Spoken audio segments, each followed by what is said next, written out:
Hello, and welcome back to another episode of the Reason Through podcast, a show dedicated to having charitable philosophical discussions, as well as helping you develop and reason through your views. Before we begin the episode, I'd like to say thank you for everyone who has taken the time to download, listen, and provide feedback for the podcast. It's greatly appreciated. Something that I've been thinking about, developing a better way for you guys to interact with me. So I tentatively have made an email account, which will be linked in the description below. That way you guys can provide feedback, general remarks, or request topics you might find interesting or would like for me to talk about. In this episode, I bring back Dr. Chad Bogosian. We talk about consequentialism, also known as utilitarianism. So without further ado, I bring you Bogosian. All right, so I have back with us Dr. Chad Bogosian. Thank you for coming back. Thanks for having me. Yeah, so today we're going to be finishing up our conversation on good and evil, right and wrong.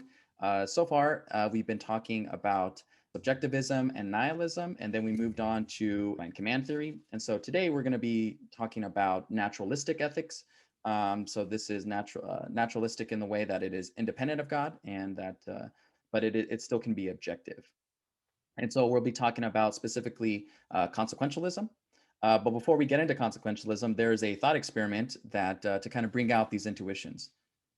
So just to give a little bit of a backdrop for the thought experiment we want you to think about, consequentialism is, as Jacob said, a naturalistic kind of ethics in that it seeks a basis for right and wrong purely in terms that don't rely on religion or the supernatural or God.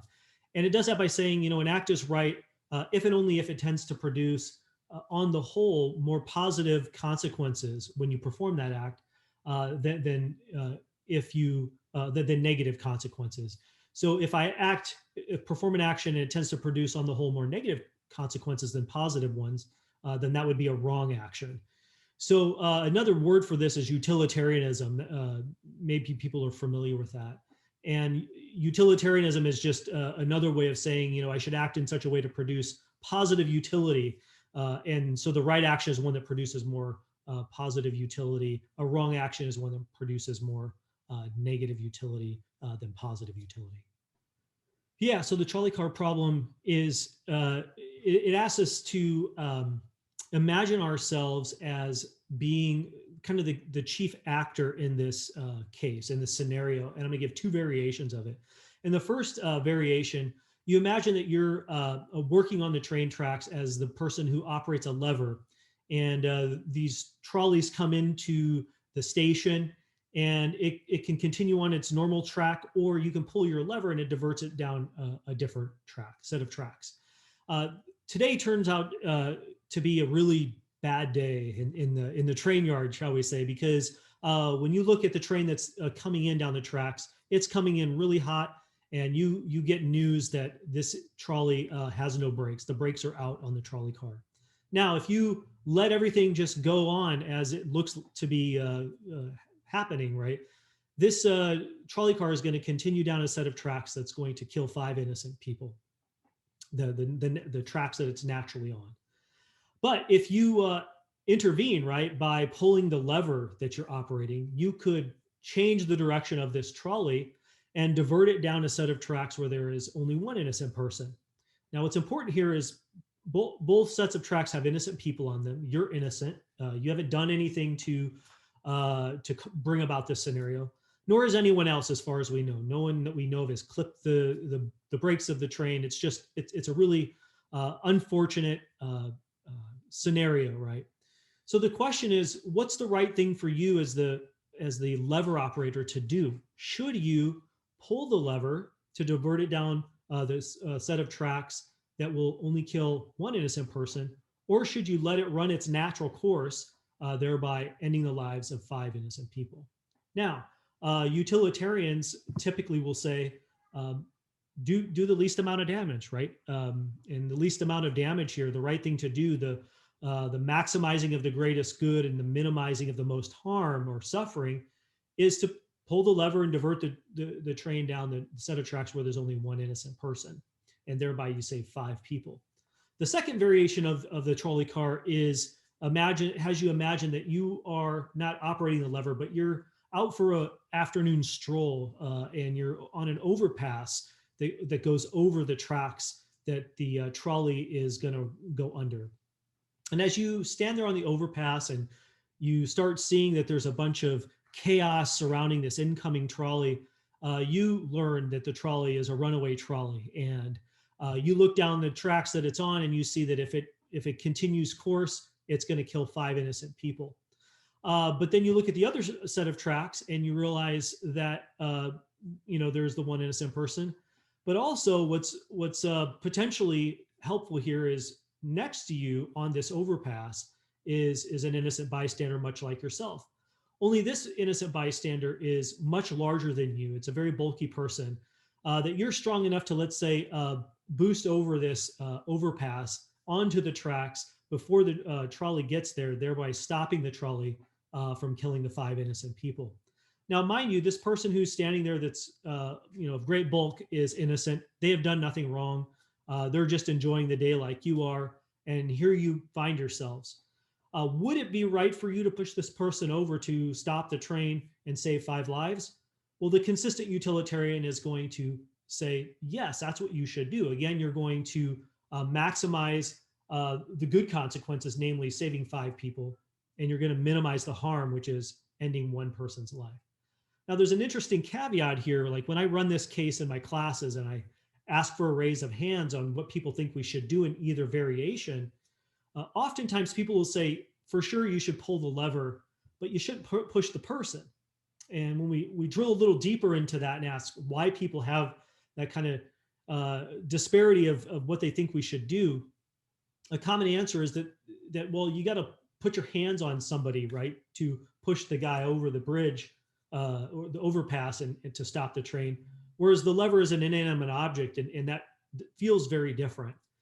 The utilitarian would say, well, that's beside the point, right? What matters here are the outcomes. And if you produce the best outcomes, then you've done the right thing, regardless of how it sort of feels to you.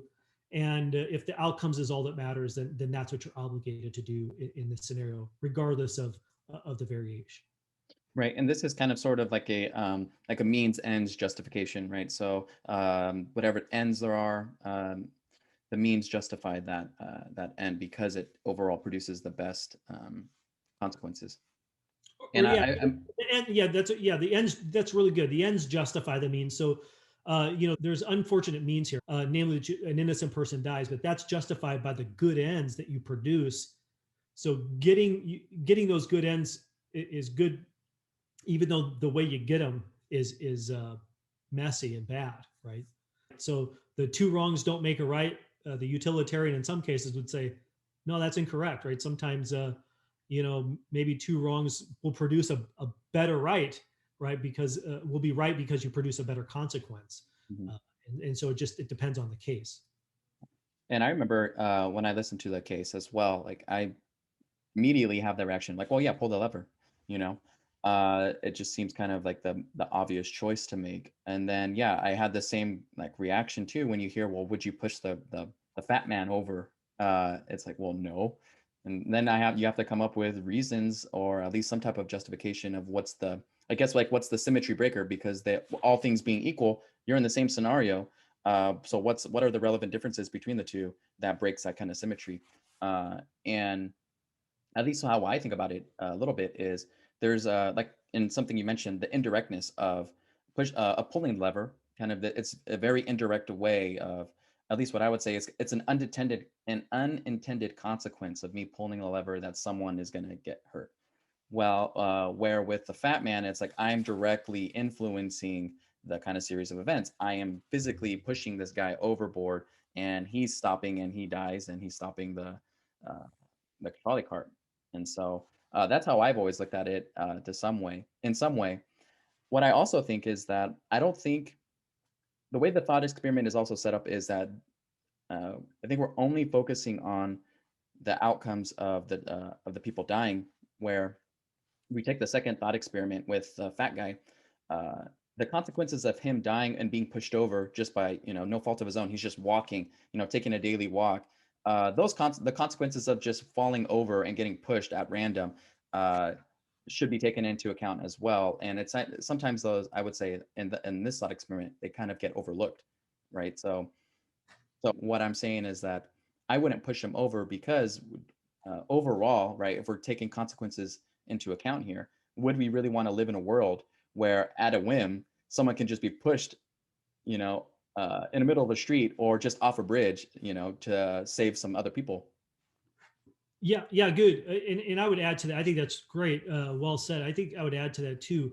Actually, one direction I thought you were going to go, and maybe you were hinting at this, is I think a robust utilitarian analysis does have to take into account what you said, but it also has to take into account the psychological impact uh, of pushing, not only pushing the person, but of pulling the lever. So some people will press on, non-utilitarians in particular, but I think a utilitarian could press on this too. It's not at all obvious that if you pull the lever to divert the trolley to kill an innocent person, that's still going to be on your conscience, and that has residual impact on the actor, right? Not just them, but then if they have a family, if they suffer trauma as a result of what they've done, I think in either variety, some kind of case could be made that the fact that someone died at your as a result of what you've done and they were innocent, right? They didn't do anything to deserve this, let's say. That's on your conscience, and that has an important impact that has to figure into what the most good, what the right thing to do is that's producing the most good.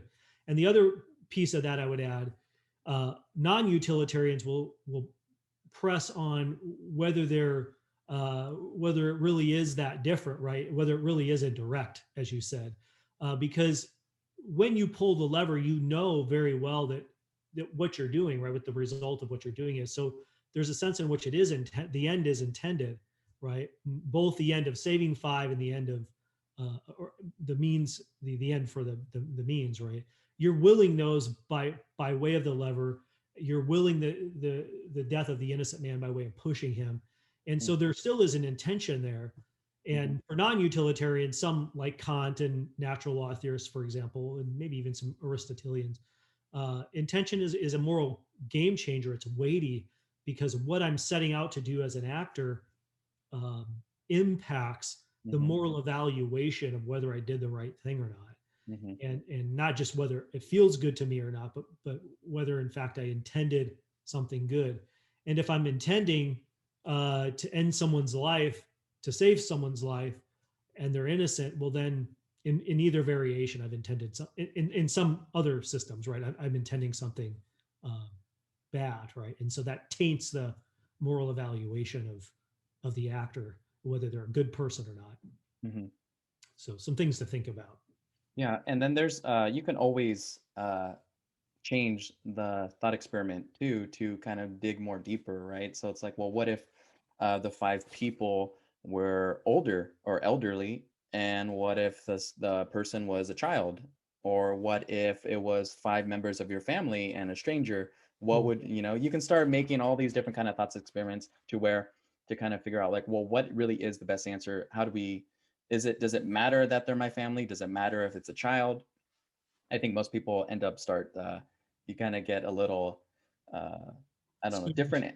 Yeah. What was that? Yeah, squeamish. Squeamish. Yeah, like Yeah, yeah. right. Would like if there really is five elderly people and you have one person that is a child, okay, which one are you going to save then? Well, I would say maybe a utilitarian might say, well, we should probably the child has more life to live, and these elderly people have lived their lives, so maybe it is best to leave the train, not divert the train, and just leave the trolley cart going the way. Yeah, well, yeah, and I think that's exactly right. I think age and these sorts of things have to figure in if you're going to be a thoroughgoing utilitarian. Let's make the trolley car case even more tangible. If I hope this is okay, but in our current time, right? This is in the news again within the last week or so about some of the ways COVID restrictions have been worked out in different states, and so one that's in the news again, I think last week, was New York, and the issue of what has happened in particularly elderly care facilities. I think what you had there, as well as other states, right? So I'm not picking on New York, is a very clear utilitarian approach to the handling of the pandemic, where it looks like it's pretty clear the rationale was these are elderly people. You know, we're not going to have the same kind of urgency of approaching, of addressing those who contract this virus who are elderly as we are for younger folks, right, who are in the ER and so on. And it looks like even the numbers have been downplayed. And you can imagine, I think, if that's true, that ties into something you said, I think, which is, why would you downplay the numbers? Well, do we want to live in a world where we know that we're going to age sometime, right? We're all aging, and that could be me in that assisted living facility. And do I want to live in a world where I know that, well, man, if a pandemic breaks out, I'm getting left behind because I'm not able to take care of myself. And I Yeah. think most people want to say, especially if they're honest, I don't want to live in a world like that.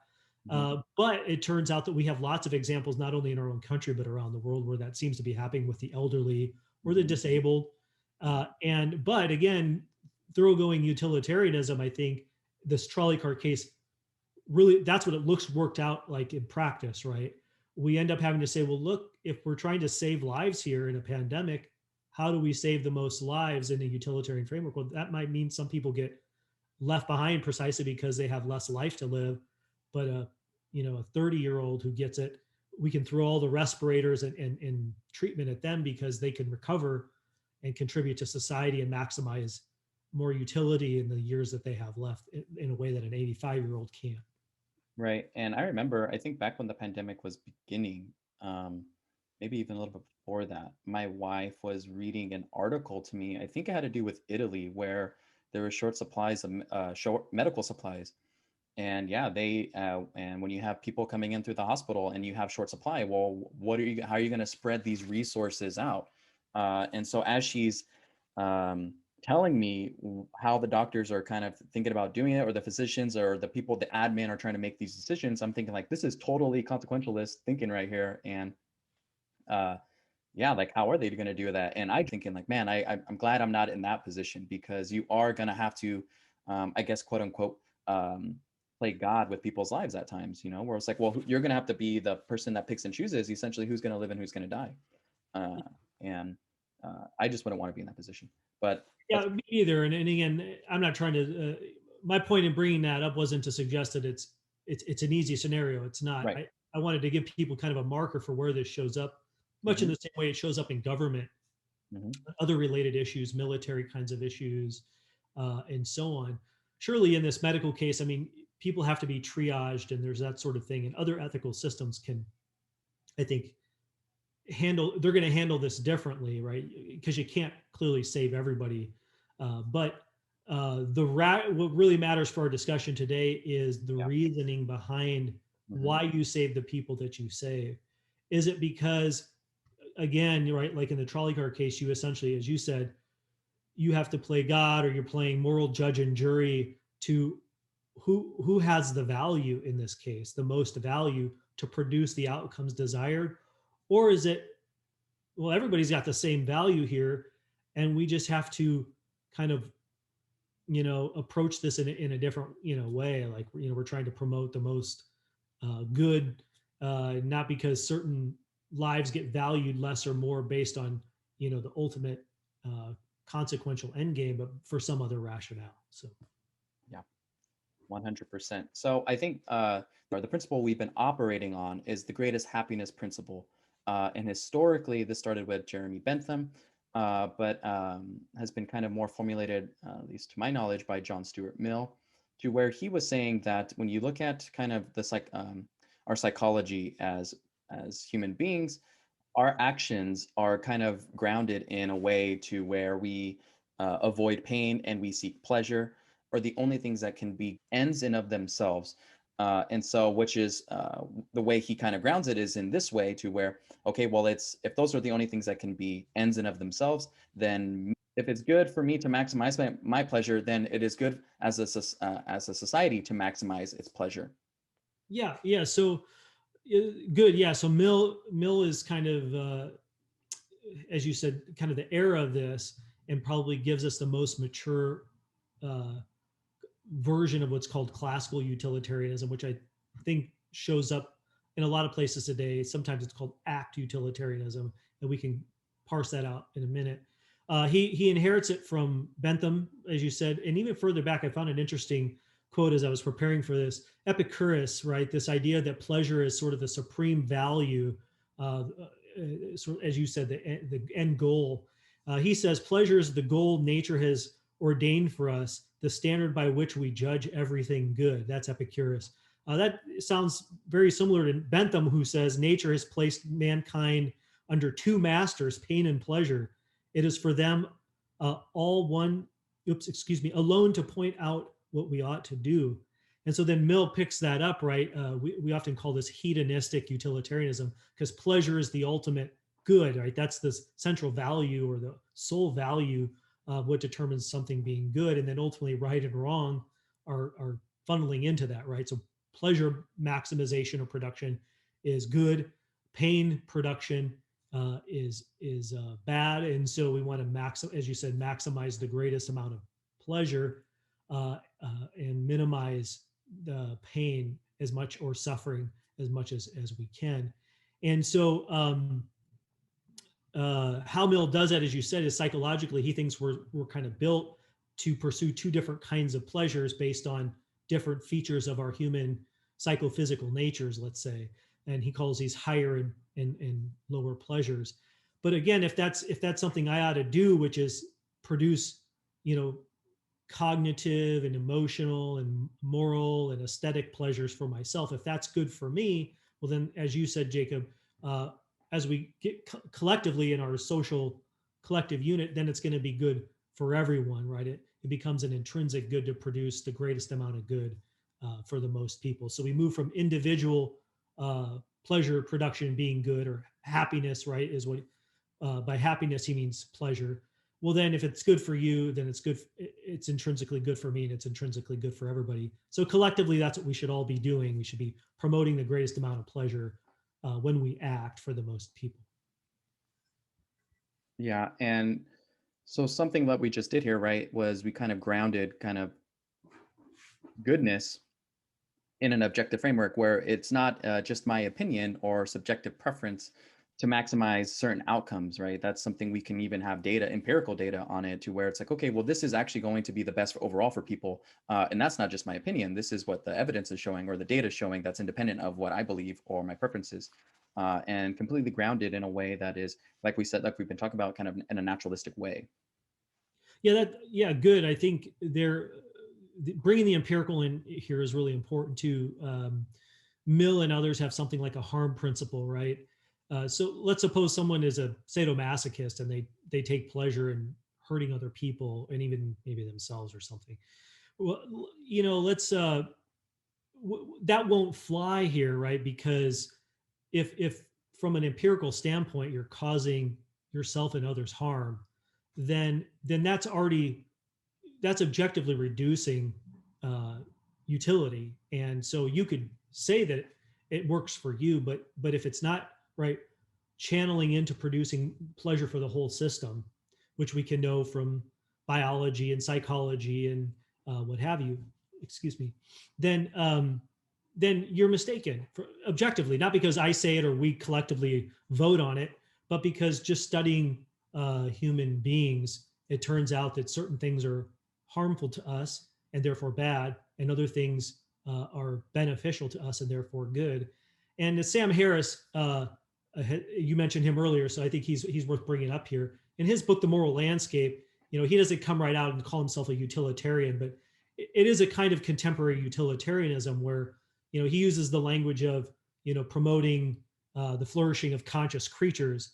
That's I think a nicer, fancier way of saying, well, look, we can use the empirical sciences to figure out, kind of within what he calls the moral landscape, or a range of things that are beneficial or good for us or pleasant to us, and things that are unpleasant, not just from the subjective standpoint, but objectively for humans, based on what human biology is. And so I don't get to say it, you don't get to say it. Human biology is the great leveler, let's say. And as we look into that, that's going to give us some important data to inform what we may or may not do towards others if we're going to be producing, when we act, the greatest good for conscious creatures and minimizing suffering for them. We can move on a little bit to some of its critiques that have been leveled against consequentialism.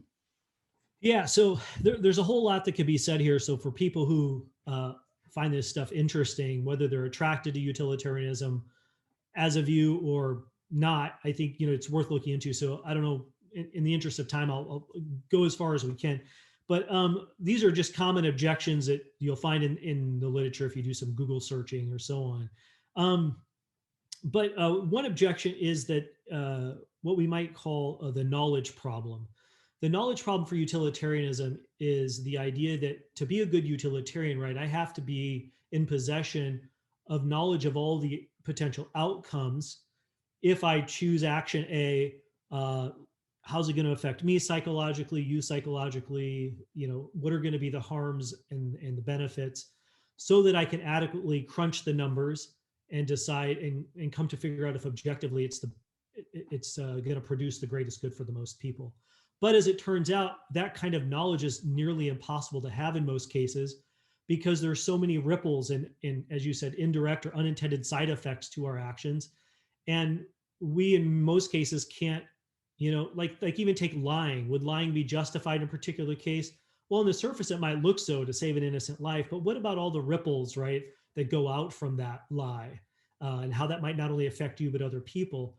Since we can't really know it, all the potential outcomes, well, then we can't actually be a good utilitarian in any given case. And therefore, we kind of have this, inadequacy to predict, right, the outcomes. But that's precisely what we need to be morally good and consistent actors in the moral domain.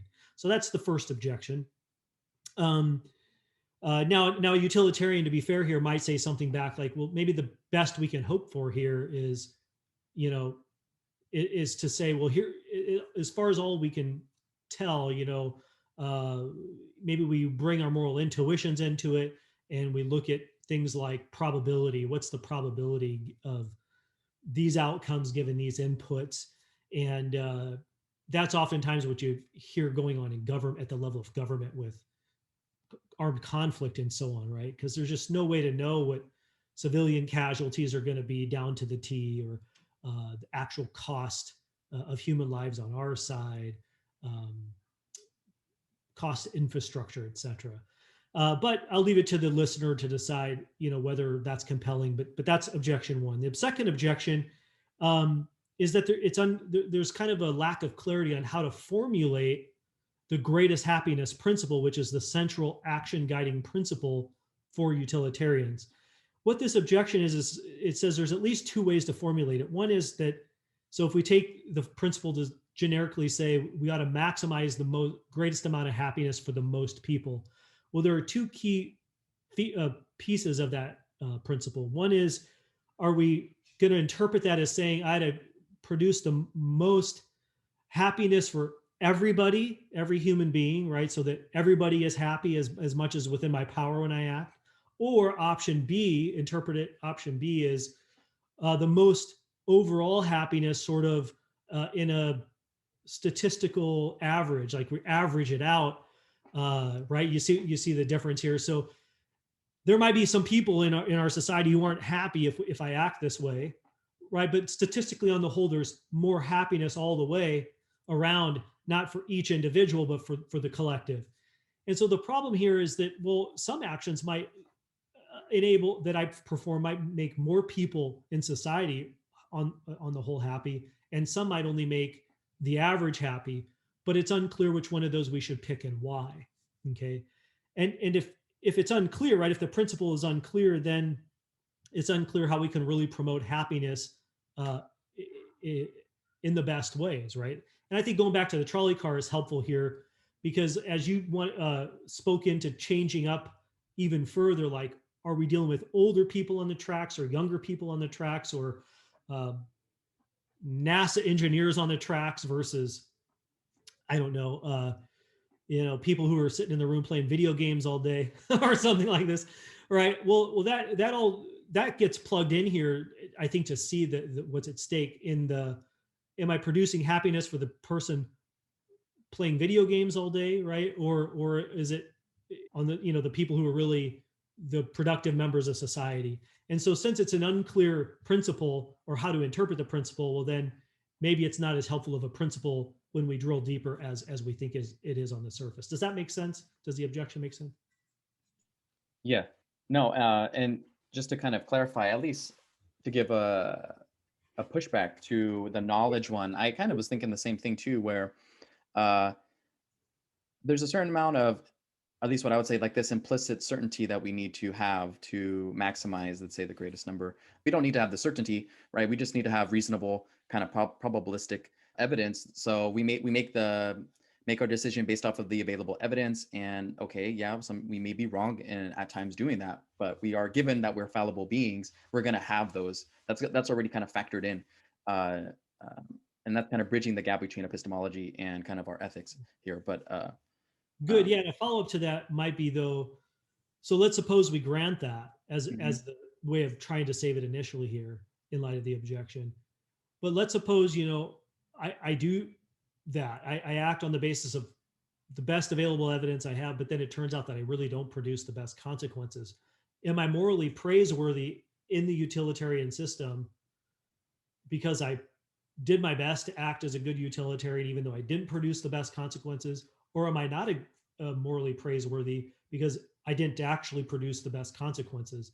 And that's a really important thing, because one feature of our moral lives, right, is moral praise and blame, and why a person is worthy of moral praise or blame.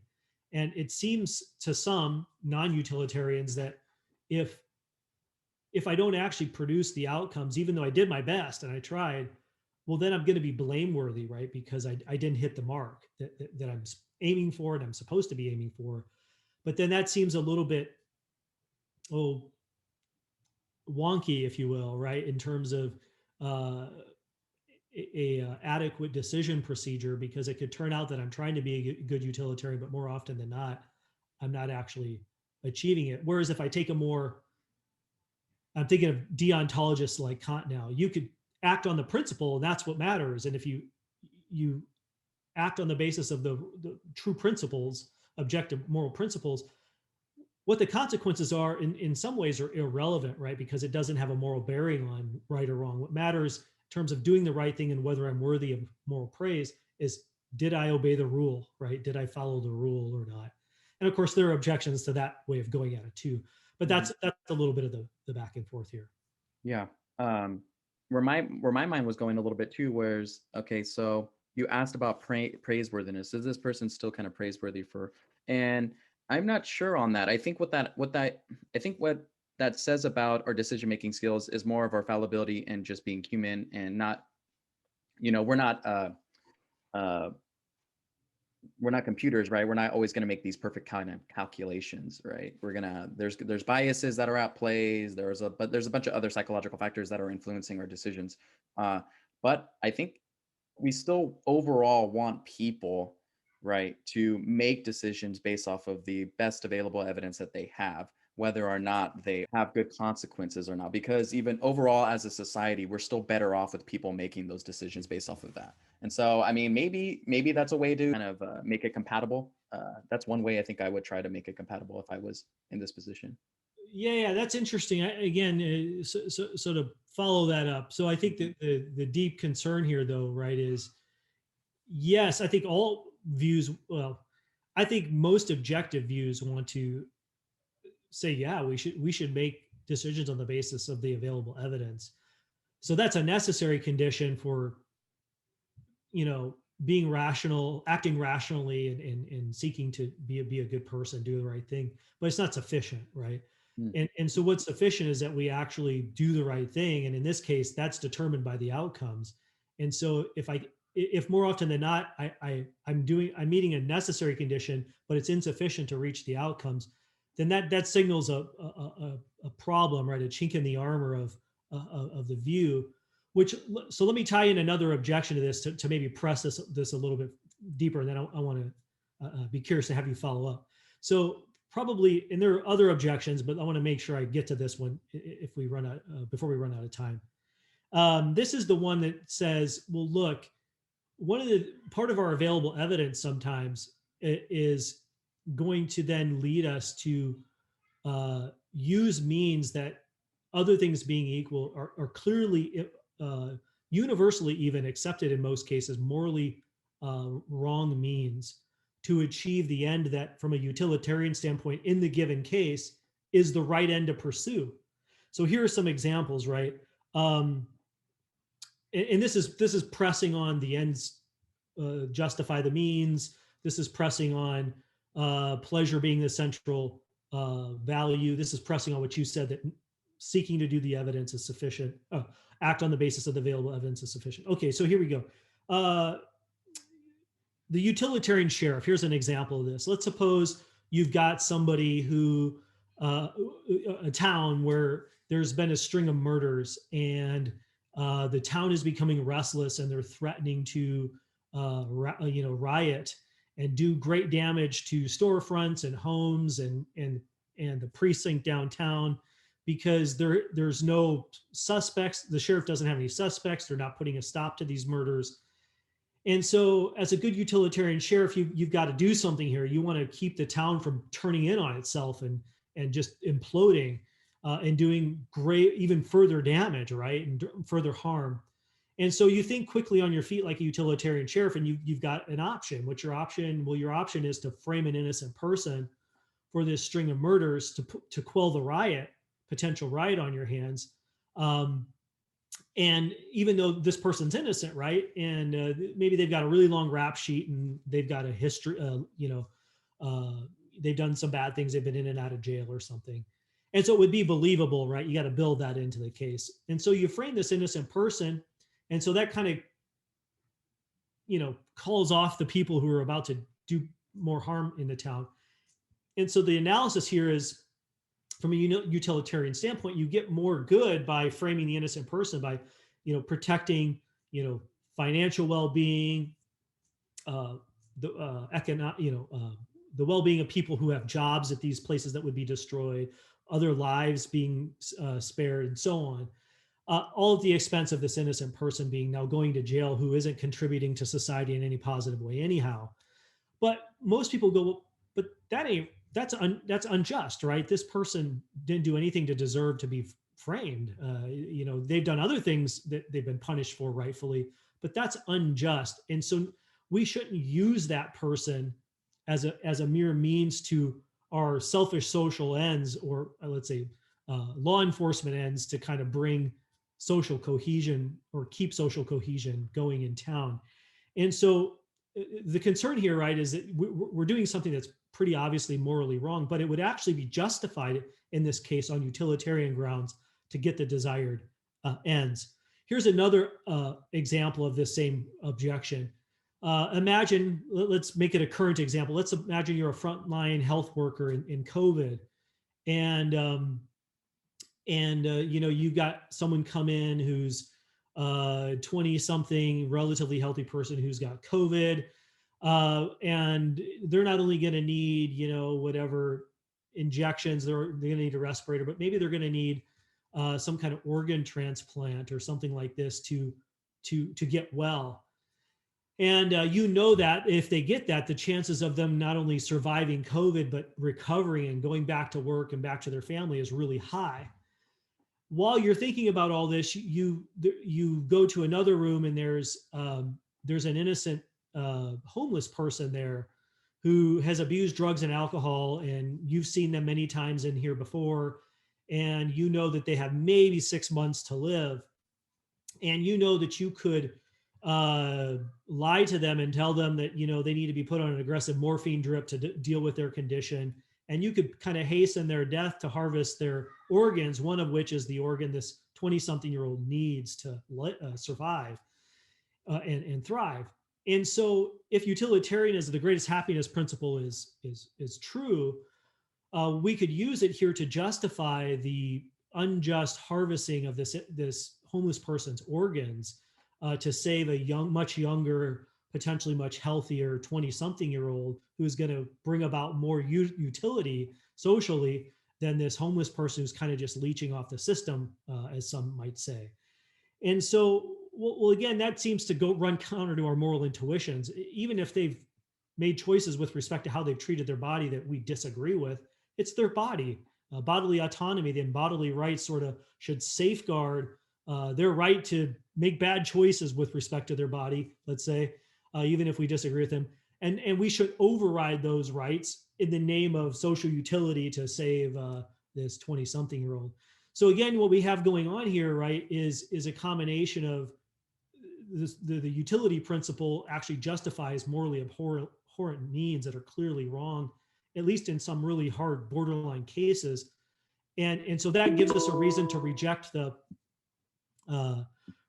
principle, but it also highlights some of these other tensions that were raised related to knowledge and so on, right? Because even if we're trying to do our best to do the right thing, you might in the end, right, if you think after, let's suppose you're the sheriff or the doctor, after you've done these utile things, you're going to end up with people who object, right, if they find out the rationale and go, well, but you played God, as you said, right? You played God with this person's life, or you treated their life like it was a dispensable good in the name of public utility.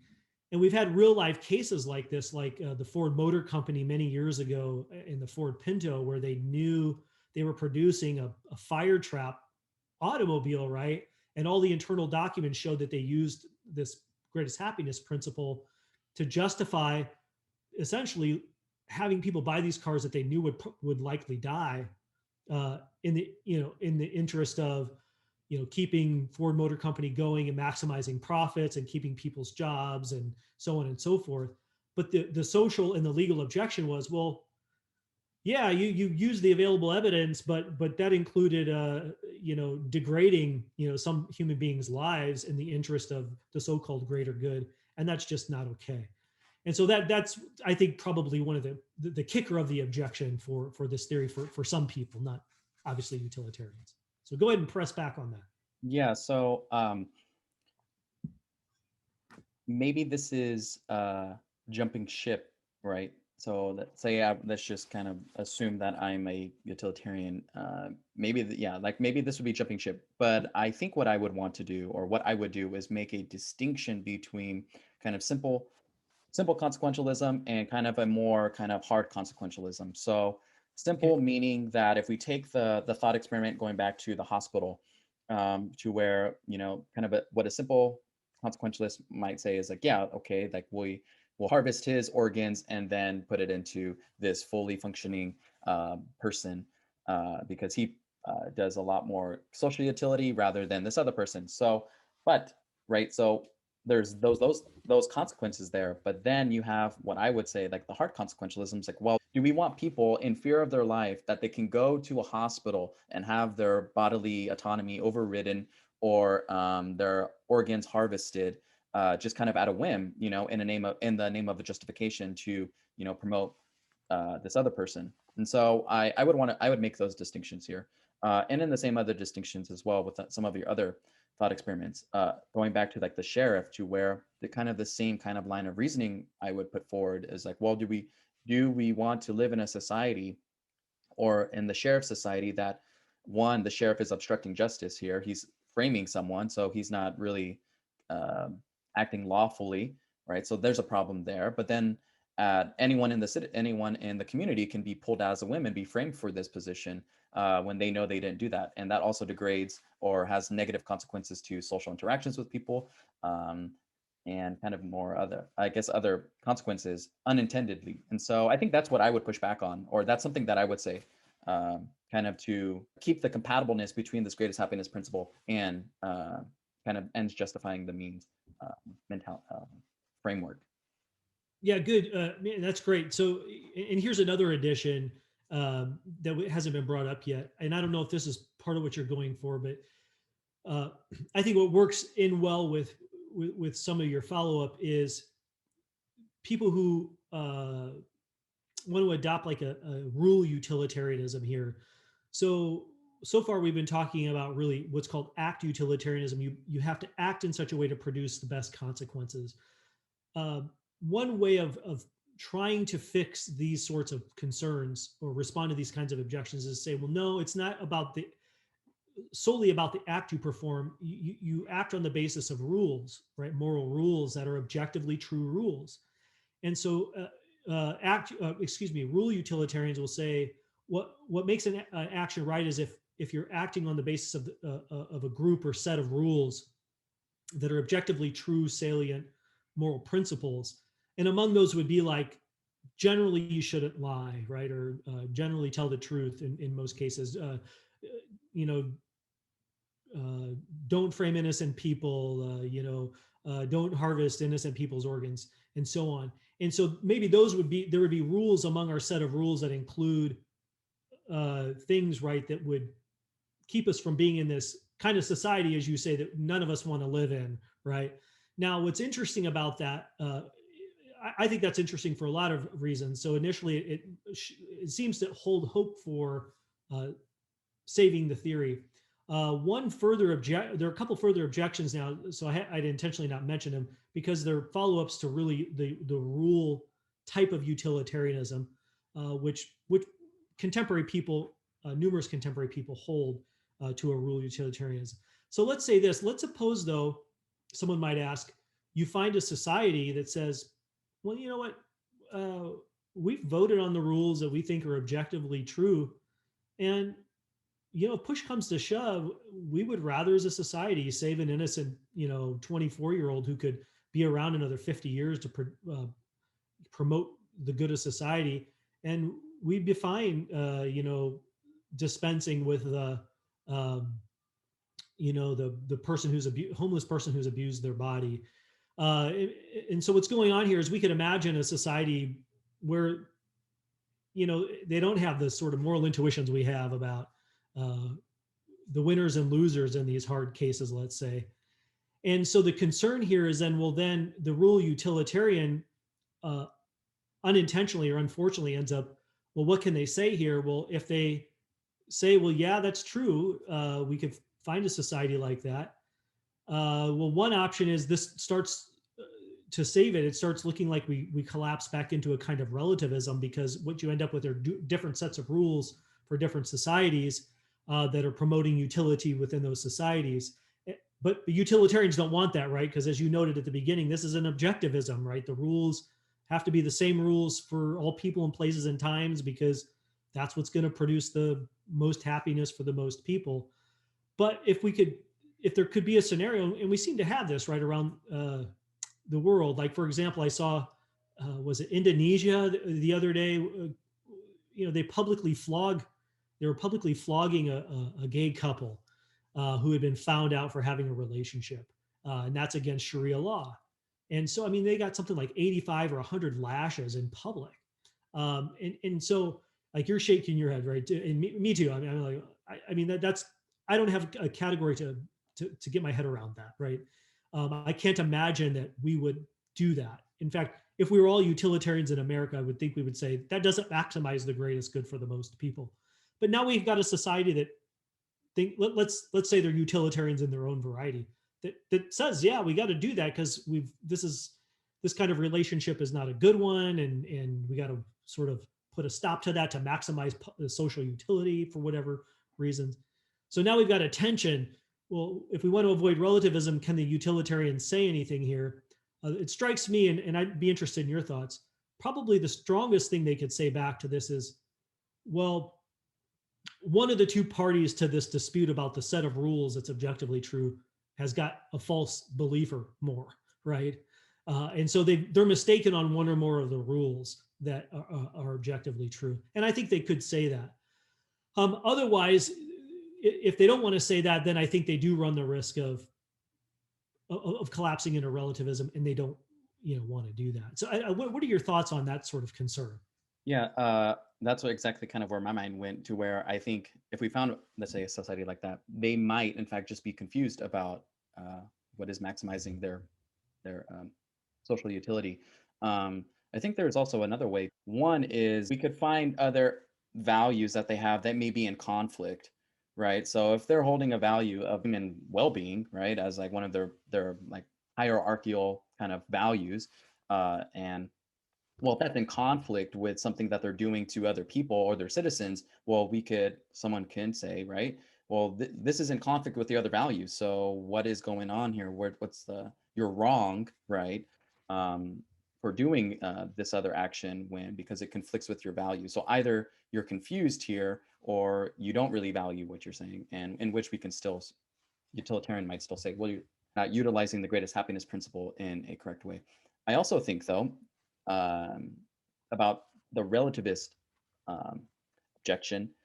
I'm not sure on that one necessarily. And I say that because I think of something more kind of relatable. So, like parenting, right?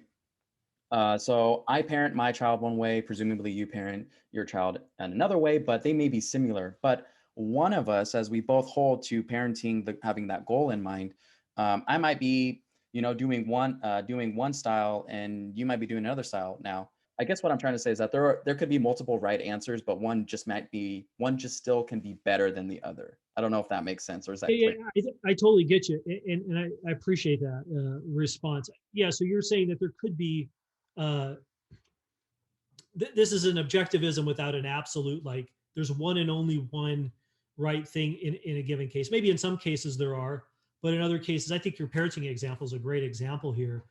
There might be multiple really great ways to parent your kids. Now there might be some that are not, but let's suppose that there is a range here where there's multiple parenting philosophies.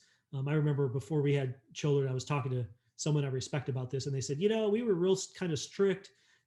We had rules what our kids couldn't do, and then we had real close friends and they were really lenient, but at the end of the day, this person said to me, what we discovered by the time both of our kids were raised and went to colleges, what matters most is that you love your kids, uh, and they'll turn out well. And so and I thought that was interesting. I don't know if that's totally accurate, but I think what he was saying is something similar to you. Is there are multiple ways to try to hit that same objective of, you know, yeah, I think you and I both want to produce good citizens, right? To contribute to the world in good ways, positive ways. We might have different ways of getting to that end. And so that's relativism in I would say a little r sense. I think what the objective is, the objection is doing here is saying something stronger. It's not that there isn't a range and that there being a range is a problem. It's that if the rules themselves are like, you know, uh, contradictory rules, really, in like whether it's okay to frame an innocent person. That was the example I used, where you had said like we wouldn't want to live in a society like that. And what I was suggesting is this objector might say, well, there might be a society that says we're fine living in a society like that. So some people are fine living in a society where they cane, you know, couples who are in a inappropriate relationship, and we don't do that. Though that strikes me as a deeper disagreement than, do you let your kids cry it out or not? Now I could be wrong about, does that make sense? So that's where I think it's a worry of a bigger R relativism. I personally don't think this is the strongest objection to utilitarianism. Um, I but it's one that's out there, I guess. Yeah. I thought I'd mention it. Yeah, no, I understand the disagreement. It's deeper than what I was saying, because it's about the rule and a society saying, well, we're okay with this rule, Yeah. in which a utilitarian might just say, well, I think you're confused about how you're implementing that rule or implementing something else that you value. Let me Um, say maybe another way to express the same point is, I think you and I would, the analogy to parenting is that we actually share a pretty close rule, right? To go with this language, parent your kids in such a way that they're decent human beings. That's our general rule. It's the application of the rule where there's some diversity, and I don't think that is a relativism of the right sense. I think this objection is concerned more about the rules being different, not the application of the rules having a range. Similar to, parents might agree that they want their kids to be well educated. Well, you might apply that rule by homeschooling your kids or sending them to public school, let's say. I'm willing to grant that those are equally legitimate, applications of the rule. But you're not disagreeing at the rule level. You're disagreeing at the what's this rule look like in practice. I think that's very different than going, should we frame innocent people? Yes or no? And I think that's what the objection is saying. It's at the rule level that where relativism, the worry of relativism, could creep in. Yeah, and I mean, a utilitarian might just bite the bullet, which is there's kind of an aversion for biting bullets when it's just hey, that's sometimes that's just kind of You can live with that. Yeah. yeah, and to where they might say, yeah, so be it, kind of thing. There's three other objections that I have in mind Yeah, go for towards it. towards consequentialism. One is G.E. Moore's kind of naturalistic fallacy, which is this open-ended question. We can always ask, well, why is that good? And as a result of this open-ended question, arose this kind of naturalistic fallacy where it's like, okay, well, it's natural for me to seek pleasure and avoid pain, but that doesn't follow that's what I should be doing, or that's the right thing to do. There are plenty of things that we do that have been, kind of evolutionary history wise that were natural, where we would find them morally abhorrent now, to where they may have been, beneficial during that time. But, we would say that, well, we shouldn't be doing that anymore. Well, for example, kind of it's natural to be, walking barefoot, right? That's a very natural thing to do. But that doesn't mean we should go about walking around barefoot. There are things that, that we might get hurt with. It's why we develop shoes. And so that's kind of a way to highlight kind of the fallacy that's kind of at play. Yeah, I like this. I actually had something similar to this. Now I think there are two prongs to what you're bringing up. So there might be kind of two objections tied together here.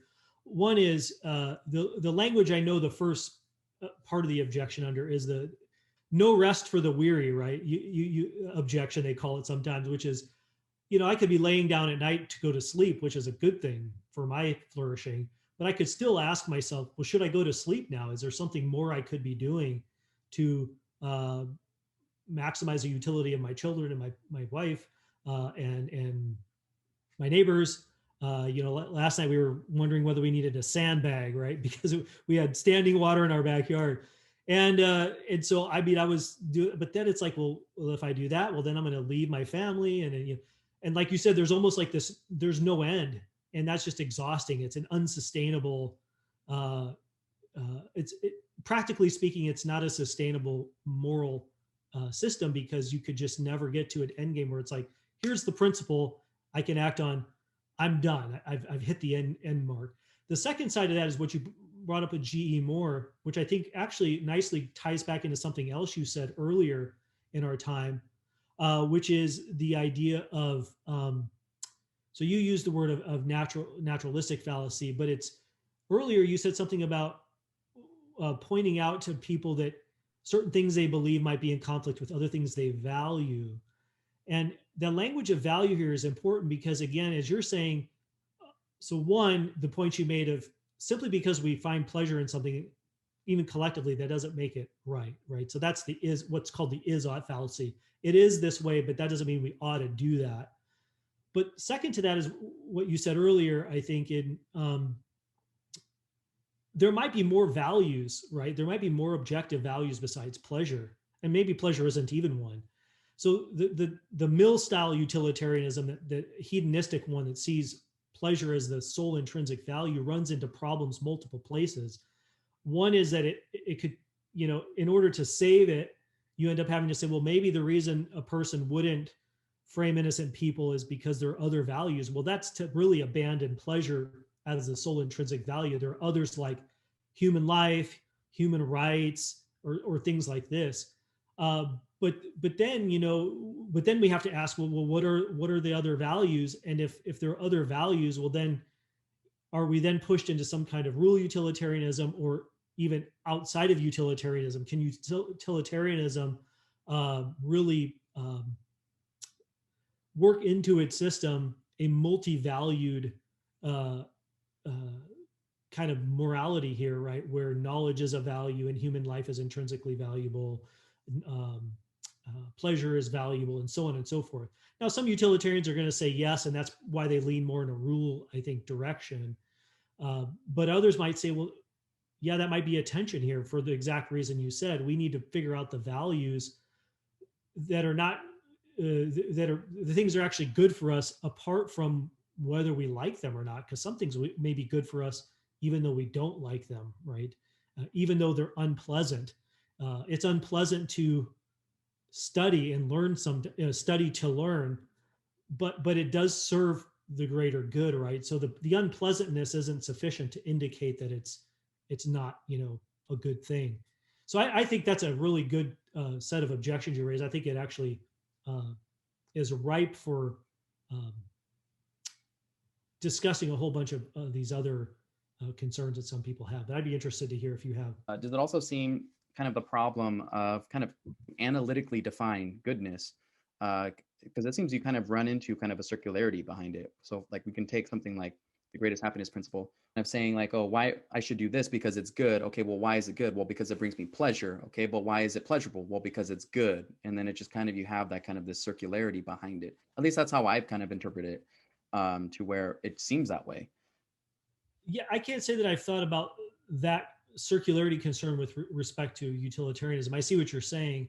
One thing, maybe like I'm thinking of Sam Harris here. He might try to say, I could imagine his kind of view saying, well, the way you break the circle is goodness isn't defined in terms of the flourishing of conscious creatures. So flourishing breaks the circle.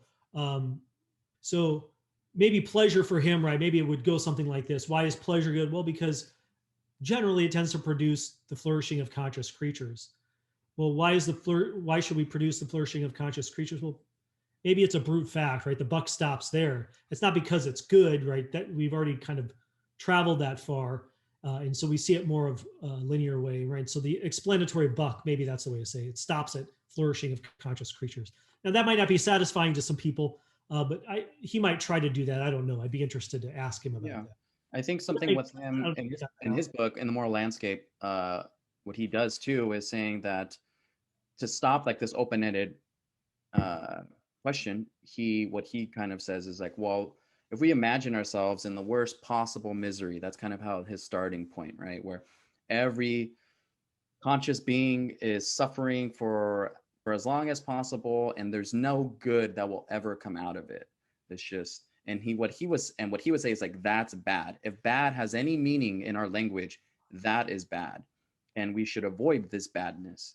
And he wants to make the claim, by moving away from that, any movement towards away from that is better and or good. I haven't read his book in a while, but that's kind of how he starts doing that in that way. So just as a kind of closing and coming to conclusion with consequentialism, why would someone be sympathetic to this view? Yeah, that's a great question. I think people are attracted to this for a number of reasons, and you can feel free to chime in on this. I think some attractions would include number one, the greatest happiness principle seems to be, to many, to be a very simple principle, right? It's one principle. We ought to promote the greatest good for the most people. It's nice, it's catchy, there's some intuitive appeal to that, and so for some people that's a simple guide to action. I just have to reflectively ask myself, well, what in this situation, what's going to promote the greatest good for the most people based on my available evidence, as you said. Tied to that is that it's also it could be seen as a complete moral system. So it's not only simple, it's complete in that, if I want to know how to parent my children, if I want to know how to love my significant other, if I want to know at least in part, what it amounts to be a good professor or teacher, I ask myself, well, how am I going to promote the greatest good of my students here, right? So there's completion, and that's a desirable, one desirable kind of output for a good ethical system, is that there's some completion to it. I can have a simple framework for acting. Another thing that's attractive to some people is it provides, a clear decision procedure in concrete cases. So promote the flourishing of people, reduce suffering. You hear like Peter Singer is a well-known utilitarian. He talks a lot about reducing suffering. If you have the choice of buying a really expensive, Bentley versus, helping people who are starving, well, you reduce suffering. You help the starving people. You don't buy the Bentley. This sort of thing. And so it's a clear decision procedure. It's pretty straightforward, at least on the surface, given in our discussion today. Once you drill a little deeper, it might not be as straightforward. But a third reason it's attractive is that some people say, well, it gives us answers to current pressing issues like one ethical tension we raise in ethics classes. Should we use our current resources that we have, natural resources and other resources as a nation? Should we use those to meet present needs, or should we conserve them for future generations, right? And that's a hard question. Well, utilitarianism offers a pretty straightforward answer. It says something like, well, we should use we should preserve them for future generations as much as possible, right? We shouldn't just use them all up now. And if someone says, well, why do that? Those individuals aren't here yet. And then it's because of something like, well, we want there to be a promising future for our children, our grandchildren, our great grandchildren. That's a valuable thing, to envision a world for them that isn't crappy, right? That is an inhabitable place, that's a healthy place. And so we conserve our resources enough, right? We use some of them today, but we conserve some so that we can leave those who are coming after us, have them be well off. And utilitarianism holds a pretty straightforward answer to that, that we're maximizing not only the immediate good, but the long-term good by conserving our resources. So I think those are three. There are probably others that people might cite, but I think those are some of the common reasons people have, in addition to the intuitive appeal of just that we shouldn't harm others and we should think about the consequences that our actions are going to produce. No, I think that was perfect. And just to kind of be clear, with consequentialism and utilitarianism, it's mainly saying, right, it's using this underlying principle of the greatest happiness for the greatest number.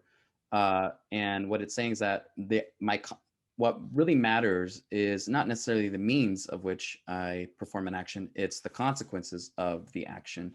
And they'll say that if the consequences of those actions, produce an overall benefit to either myself or the group, we should be performing those actions. Performing those actions, or the rules that produce those consequences, to be give some cloud here to the rule utilitarians. But I think that's well said. Okay, perfect. Well, thank you for coming back on the podcast. Well, thanks so much for having me. It's always a pleasure to be a part of the discussion with you. And that concludes this episode on consequentialism. If you find value in the podcast, please consider subscribing, sharing, rating, and reviewing, as it shows your support, and I would greatly appreciate it. Thank you.